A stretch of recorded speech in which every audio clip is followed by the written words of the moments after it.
തിരുവനന്തപുരത്ത് നിന്നും സെക്കന്ദരാബാദ് വരെ പോകുന്ന ശബരി എക്സ്പ്രസിന്റെ സമയവും സ്റ്റേഷനുമെല്ലാം മാറുന്നതായി റെയിൽവേ അധികൃതർ. ഇത് സംബന്ധിച്ചുള്ള നിർദ്ദേശം സൗത്ത് സെൻട്രൽ റെയിൽവേ പുറപ്പെടുവിച്ചു.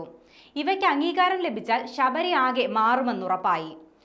പുതിയ നിർദ്ദേശം അംഗീകരിക്കപ്പെട്ടാൽ തിരുവനന്തപുരത്ത് നിന്നും യാത്ര തിരിച്ചിരുന്ന ശബരി തിരുവനന്തപുരം നോർത്തിലേക്ക്, അതായത് കൊച്ചുവേളിയിലേക്ക് മാറും. കൂടാതെ സെക്കന്ദരാബാദിൽ അവസാനിച്ചിരുന്ന ട്രെയിൻ ഇനി ചെർളപ്പള്ളി സ്റ്റേഷനിലായിരിക്കും സർവീസ് അവസാനിപ്പിക്കുക. ഇവയോടൊപ്പം നിലവിൽ എക്സ്പ്രസ് ആയി ഓടിക്കൊണ്ടിരുന്ന ട്രെയിനിനെ സൂപ്പർഫാസ്റ്റ് ആക്കി മാറ്റാനും നിർദ്ദേശമുണ്ട്. ഇതോടെ വേഗത വർദ്ധിക്കുമെന്ന് മാത്രമല്ല, ടിക്കറ്റ് നിരക്കും കൂടിയേക്കും.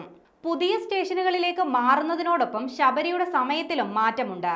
രാവിലെ 6:45 തിരുവനന്തപുരത്തു നിന്നും പുറപ്പെട്ടിരുന്ന ട്രെയിൻ തിരുവനന്തപുരം നോർത്തിൽ നിന്ന് വൈകുന്നേരം 5:30 പുറപ്പെടുക. ഇത് അടുത്ത ദിവസം രാത്രി 9:45 ചെർളപ്പള്ളി എത്തുകയും ചെയ്യും. മടക്കയാത്രയ്ക്കുള്ള ട്രെയിൻ രാവിലെ 9:45 ചെർളപ്പള്ളിയിൽ നിന്ന് പുറപ്പെടുകയും അടുത്ത ദിവസം രാവിലെ 6:15 പാലക്കാട് എത്തുകയും ഉച്ചയ്ക്ക് 2 മണിയോടെ തിരുവനന്തപുരം നോർത്തിലെത്തുകയും ചെയ്യും. ശബരിയുടെ സമയം മാറുന്നതോടെ നിരവധി യാത്രക്കാർ പ്രതിസന്ധിയിലാകുമെന്ന കാര്യം ഉറപ്പാണ്.